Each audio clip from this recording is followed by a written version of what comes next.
Well, people, we have finally reached the end. We've finally ended the entire season of Daredevil Born Again, and now it's time to talk about it. So, welcome. My name is Enrique, and it's time to talk about Daredevil Born Again, Episode 9 Straight to Hell. Now, important to mention, if you haven't seen the entire season, it is full entirety all Tuesdays at night, then please watch it, as well as watch my other views, my other videos talking about this incredible show. It's definitely a return for form, and basically it's the darkest show of Marvel. But yeah, it's time to speak about this episode. Once again, I should warn you, there are spoilers in this episode, so please don't watch this video unless you already watched the episode or the entire show. So you have been warned. But yeah, basically, we left off as we began in episode 8. But in this case, before we got to that, we get a flashback in which we see Ben Poindexter and Vanessa Fisk in a psychiatric place, basically an asylum, in which I assume Ben Dex was already incarcerated. Now, keep in mind one thing. One of the things that I mentioned in the last few episodes was that Dex killed everyone and how it was in a bit of a vengeance, and that I called it in episode 8 that Vanessa Fisk was the woman responsible for killing Foggy Nelson, or ordered the kill of Foggy Nelson. Now, there's something that I got completely wrong, because here's the thing. I said in that last episode that the reason Vanessa hired Benjamin Poindexter was to kill Foggy Nelson, and I assume was because she wanted to go around the loophole or the deal that Daredevil and Kingpin made at the end of season 3. I mentioned in that episode that Daredevil made a deal or forced a deal into Wilson Fisk into not attacking Foggy Nelson or Karen Page in any shape or form, and he, in return, Kingpin will keep his secret. I assumed that Vanessa was going to go around that deal in order to kill them as a form of vengeance upon them. But I realized it's not true, actually. It was due to something called the Red Hook port. Now, this is something that I dismiss in almost every episode because I never consider it very important. It seems that Vanessa Fisk used this Red Hook port in order to smuggle around not only art pieces but also laundry money. And it will become important in not only for the future of this season, but also for the Fisk and his major campaign. It's going to become important, but I originally dismissed it because I thought it was just a place that Kingpin was going to use for something, maybe for his crimes, maybe for something, but I never considered it to be a big deal until I realized in the last episode, and as well as this one. But yeah, I always assumed that Vanessa only did this only because he wanted to finish what Kingpin couldn't start and take vengeance upon Foggy and Karen and Daredevil for putting Wilson into jail. But let's be honest, I think it's one of the reasons why she did this, because even though she's claiming for the port and she's claiming that this is just for business ever since she took over the crime syndicate, I almost tend to feel that it's more personal for her because she didn't buy an eye to order the kills of Foggy Nelson and most likely to Karen Page and Matt Murdock, because let's be honest, they already frustrated not only her life with Wilson but also her marriage. And it all happened very often that she couldn't be happy. And I feel like she would do this, go to the man who hates Wilson Fisk and trying to convince him to kill these people in order to make it more fulfilling for her. Try to convince Vanessa trying to convince Dex in order to kill Foggy Nelson as well as another informant, and somehow tricked him into making it not about her or about the manipulation that Wilson did to Dex in season 3 or the killing of Julie. By the way, they don't mention Julie in this episode, but they do mention Agent Nadim. If you don't know who Agent Nadim is, he was one of the FBI agents who wanted to use Wilson in order to not only make his career but also get his financial support for his family, which ended up killing him. And in the end, he tried to do the right thing. And he did. But somehow, in the intervening times after season 3, they managed to spin around the lie that he was him and other FBI agents to take the fault over Wilson's crimes. But yeah, that's pretty much it. But yeah, we now know why she hired Dex in order to kill Foggy. We cut now to basic. Oh, and by the way, I almost forgot. She hired Dex and give him a pardon deal in order to go free and do the murders. It was obviously using him in order to keep her hands clean and keeping the Red Hook out of the business, and that's why Foggy was assassinated while he was investigating all of this. But yeah, that was basically it. So after the opening credits, we see Matt in the hospital. Heather and Kristen are there. He wakes up. He tries to tell everyone. He tries to tell Heather and Kristen that basically all this is because of Vanessa, that she caused all this drama, all this chaos, and they needed to find a way to stop it. Of course, Heather doesn't understand this and she's oblivious to this.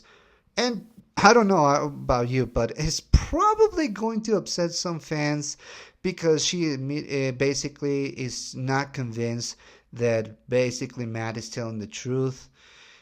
Kristen tries to understand it, of course, but it's all to no avail. And Matt is staying in the hospital all alone. Meanwhile, we see that Wilson is talking to Vanessa, seeing how this whole thing could be beneficial for them and how this could help them not only make Red Hook very legal for them, but also allow them for the crime to flourish in a more legal manner. So yeah, Kingpin is once again born again, and Vanessa helping out for that. And because of that, now Wilson is ordering basically martial law all over the city using the anti-vigilante task force, where every single soldier is basically all pacifying the city, going around the streets and killing whoever they deemed a vigilante, no matter who is innocent and who is guilty. Sheila, the assistant of Wilson Fisk, in order for him to his campaign to keep going, tries to understand and talk to Wilson about this, but it's, like I said, to no avail. Gallo, the commissioner of New York's finest, is sick and tired of this, trying to convince Sheila to basically turn on Wilson because he's basically going insane with the police officers in the anti-vigilante task force. So yeah, things are getting complicated and they only get worse and worse. So meanwhile, Buck Cashman tries to go to the hospital in order to kill Matt Murdock using a sedative, but using the blackout that Wilson Fisk ordered basically allows Matt to escape. And in the end, he goes to the apartment all alone while the lights are out, and then discovers that Frank Castle, aka the Punisher, played once again by John Bernthal, is there, saying that he got a call to help Matt in order to survive all this insanity that is going around New York. And in the end, he's there to support him. Now, obviously, Matt doesn't encourage Frank to kill all innocent people or to kill the cops because he doesn't want to do that.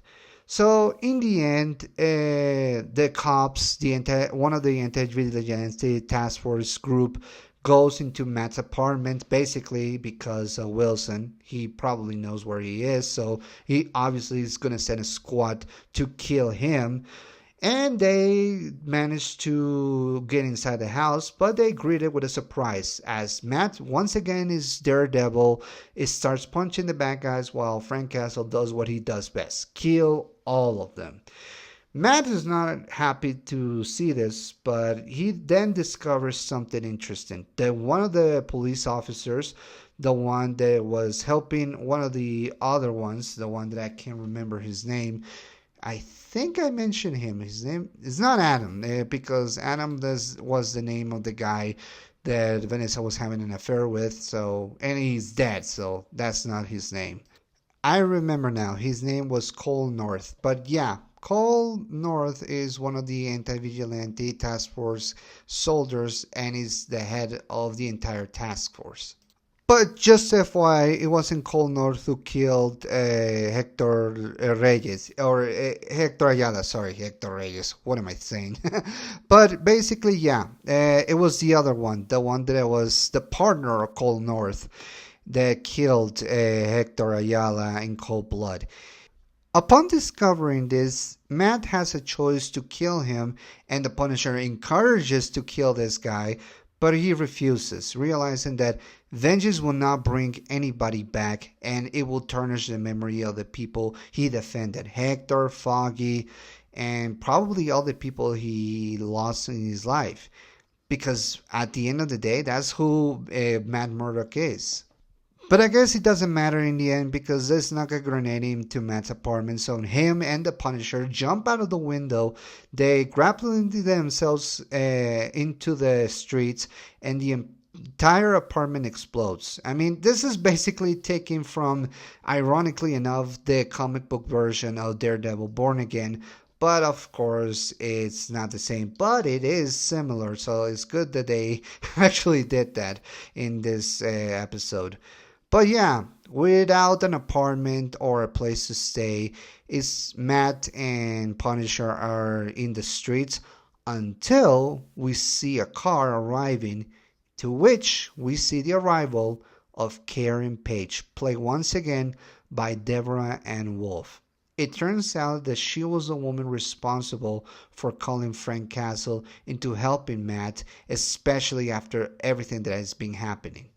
So yeah, it's good to know that Karen came back and that she's still worried about Matt after everything they went through. And in the end, it's good that she's assisting our heroes in this time of need.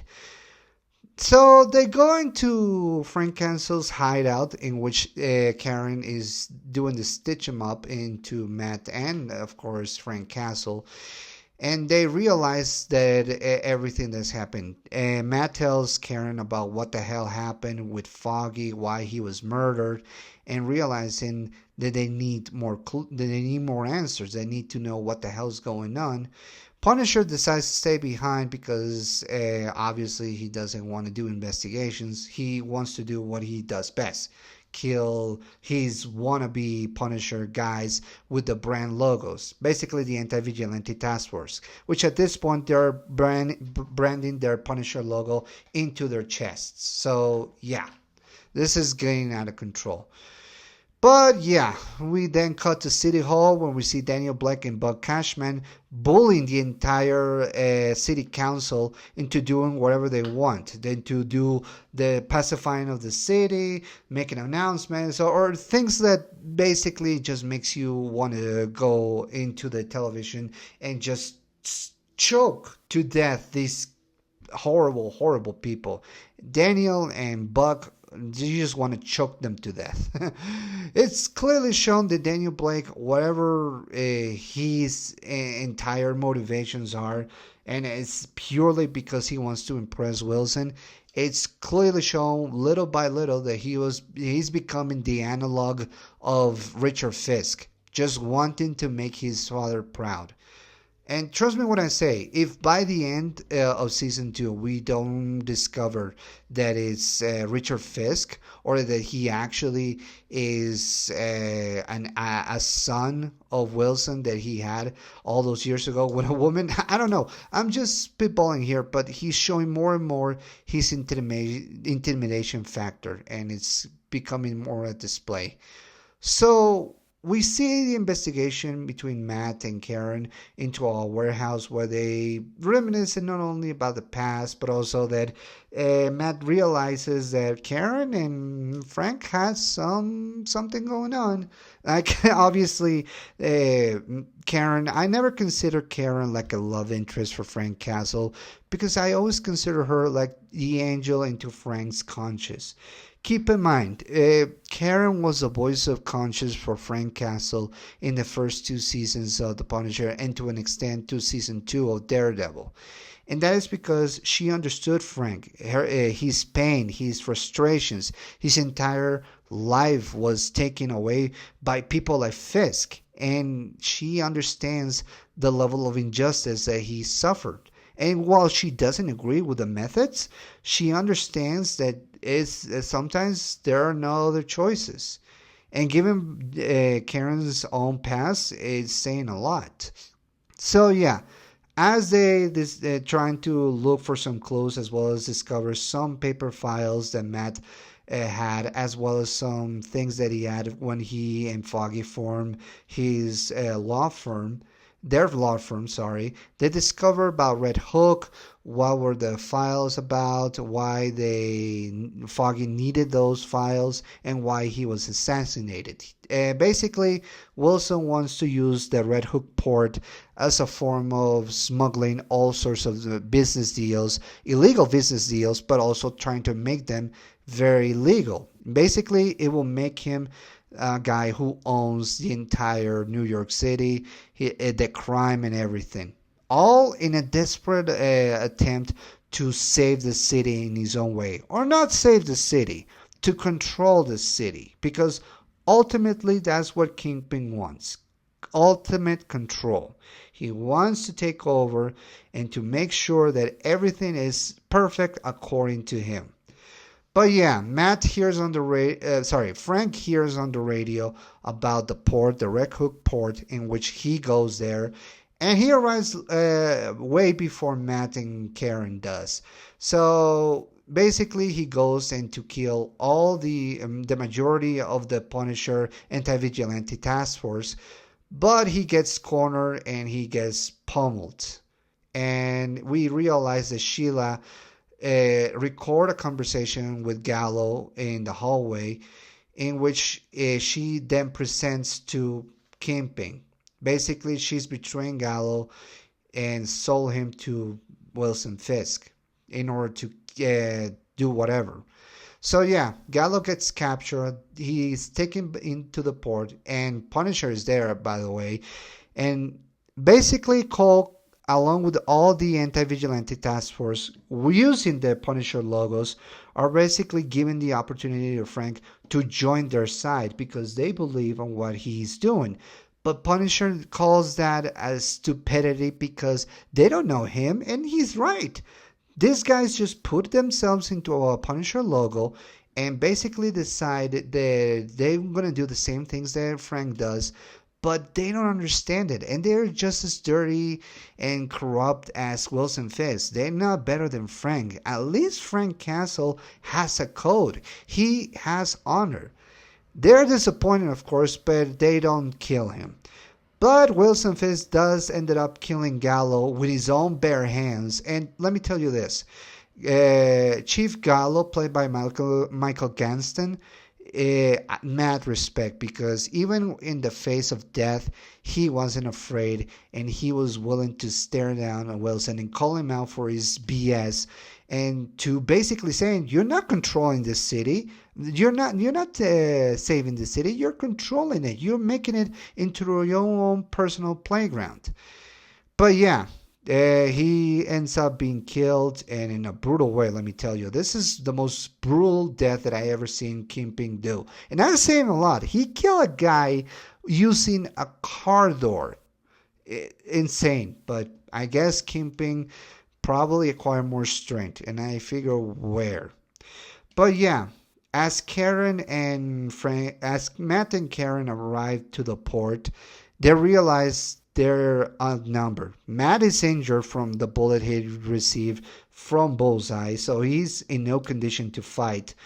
But Karen makes him realize that being dead is not going to accomplish anything. He's just going to be another vigilante killed by the entirety of the police that Wilson Fisk is controlling. Realizing that the things are not getting out of control, that Wilson is using his contacts, his means, and his power to control the entire city, and Matt realizes that he cannot win like this, that he cannot go inside and just beat him up. It's actually a pretty different resolution from past original ones. There is always the fight. It was the default mode for Matt to end all the fights, but not this time. This time is going to be different. This time, Matt has to let Wilson get away with almost everything in order to find a new plan, to form some sort of a plan with Karen in order to figure out how to stop Wilson, his crime, his entire corruption, and everything. He needs to figure out with something, and realizes that he cannot do it alone anymore. He needs an army. And that's alluding to something that is going to happen in season 2. But yeah, the entire season ends with Matt realizing that he cannot win, Wilson Fisk putting martial law into the entire New York City, and making the entire vigilante task force basically the police officers all guarding all day, all night, and killing whoever they deem a vigilante. No matter what, Wilson is doing everything, and is how this series ends. But Matt at Joseph's with Karen realize that they need to bolster their numbers. So the episode and the entire show ends with Matt gathering a small group of people, which is comprised of Detective Quay, Cherry, Josie, and some people, some good Samaritans, trying to figure out and basically forming an army, something that we are going to allude. Meanwhile, Vanessa and Wilson are seeing all the people they capture, including the swordsman played by Tony Dalton. Really shame, because I really like this guy, and you know what? Punisher is there too, so I'm gonna get to that in a moment. But yeah, they capture him. They capture the Punisher. The entire street is full of the anti-vigilante task force. They realize of this. Bullseye is still on the loose, and we see the shots of everyone. Heather ends up being the council psychiatrist for the entire mayor office, meaning that she's going to work for Wilson Fisk, but not realizing of his crimes, and using the entire vigilante task force, or at least be the psychiatrist of the entire police and the people who are in it, which is going to become interesting for later seasons. So keep that in mind. But yeah, as Wilson is basically on top of the world, and Matt is gathering some of his crew in order to form an army, that's where the season ends. But it's not over yet, for we see Frank Castle managing to escape the prison by killing one of the guards. And let me tell you, if he escapes, it's very likely that Tony Dalton is going to escape. The swordsman is going to escape, yeah. Or okay, the name of the swordsman is Jack Dukens from Hawkeye. But yeah, he's going to escape. I hope Frank breaks him out along with the other people they capture into those prisons that they have. So yeah, they have all these people there, but Frank Castle has managed to escape. And that's something that we're going to see in the little special that Marvel and John Bentrell are cooking up for next year. So I'm looking forward to see that.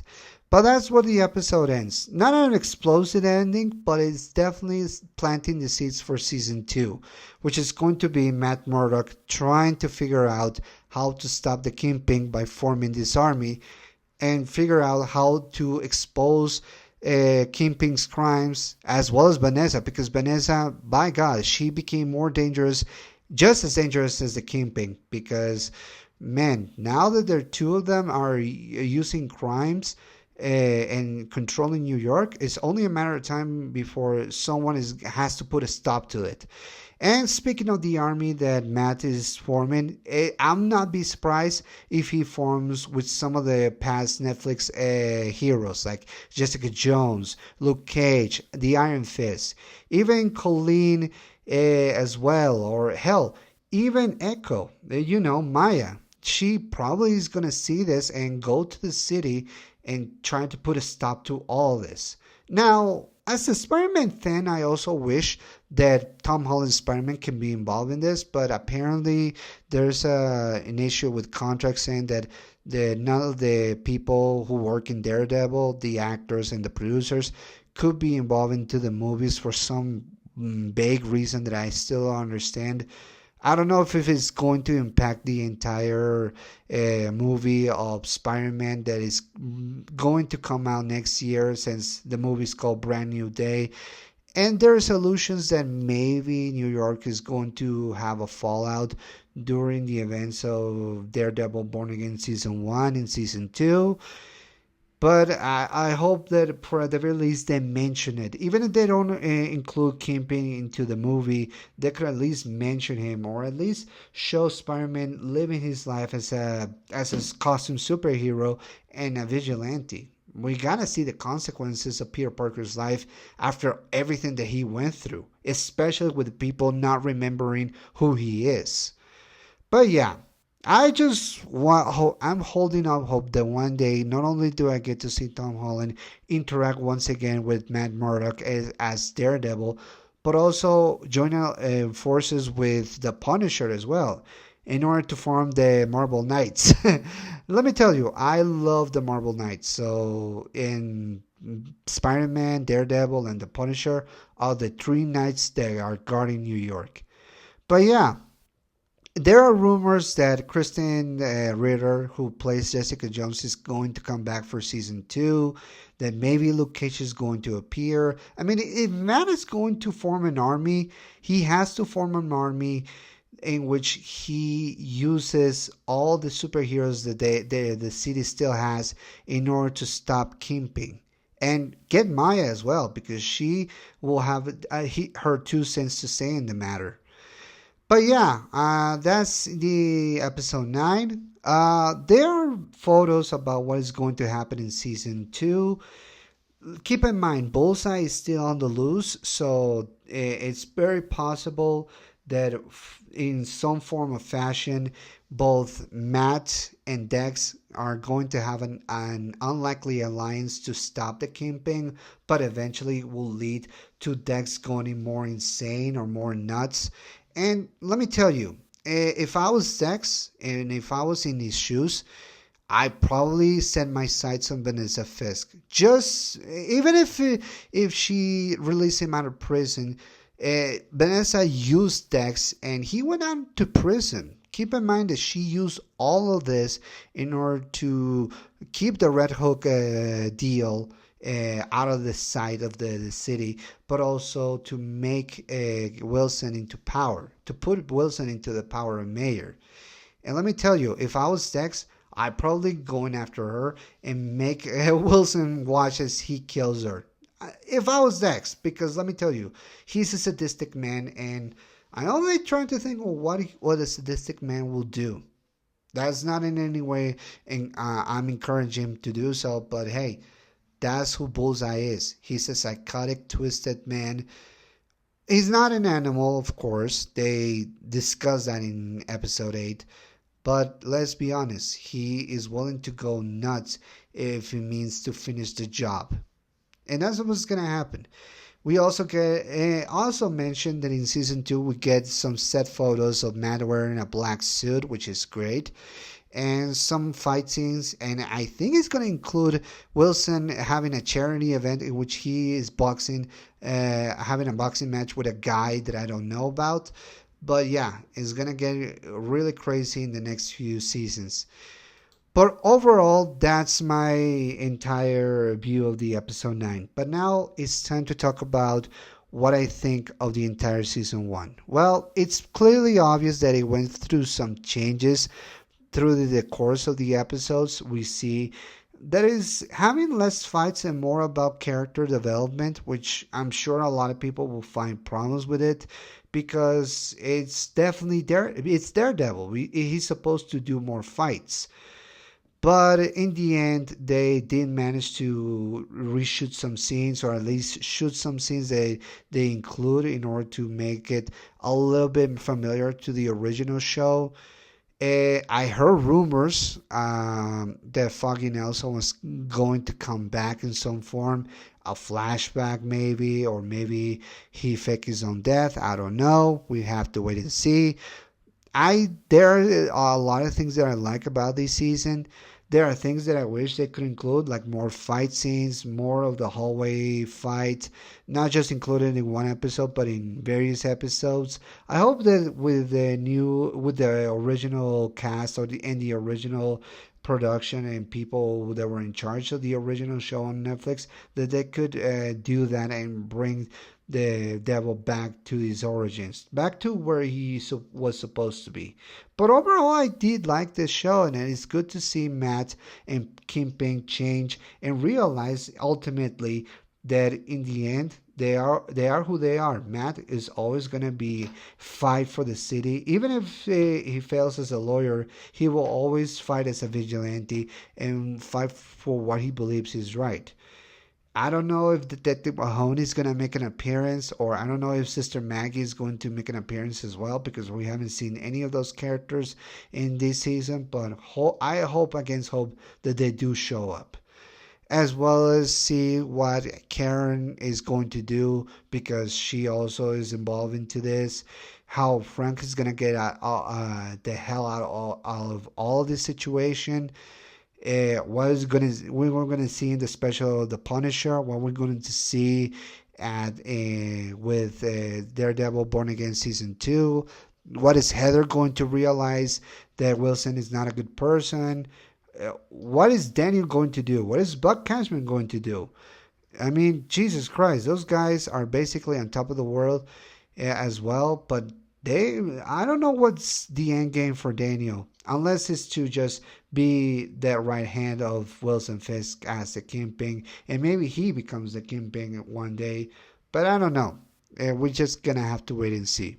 But yeah, overall, season 1 is a good form. It's a good introduction for Daredevil for a lot of people. It was good to see Matt not always being Daredevil and trying to look for other ways as a lawyer. But in the end, he realizes that he needed to be Daredevil in order to help people that not many conventional forms can do, especially with the anti-vigilante task force. And it is also good to see Wilson's development, that despite his best efforts to be better, ultimately he ends up realizing that he couldn't be another person, that he's always a Kingpin. And no matter what he does, he will always try to control something in order to make his city a place for him to live. Because here's the thing, ultimately, Kingpin is just trying to control the city and to make everybody suffer the same way that he suffered. And Vanessa always loved that about Wilson, because no matter what, that was her goal, to bring Wilson back to the original form that he used to be before he was arrested. But that's what happened. What's going to happen in season 2? We're going to have to wait next year and to see. But overall, I want to hear your comments, guys. What do you think of the entire season 1 and this episode? Do you love it? Hate it? Do you think it was okay? Do you think they could have been improved? Do you think it was the best season? Let me know in the comment section below. Don't forget to subscribe to this channel and put the likes and put the notifications for all the videos. And next week next week is going to be another episode, but from a different show, and it's going to be like that. So on Wednesdays, I'm going to publish episodes episodes of a show, while on Fridays I'm going to post about movies. So speaking of which, I'm going to talk about a nostalgic movie this Friday. So keep your ears closed and your eyes open. So I'm being Enrique, and I'll see you next time.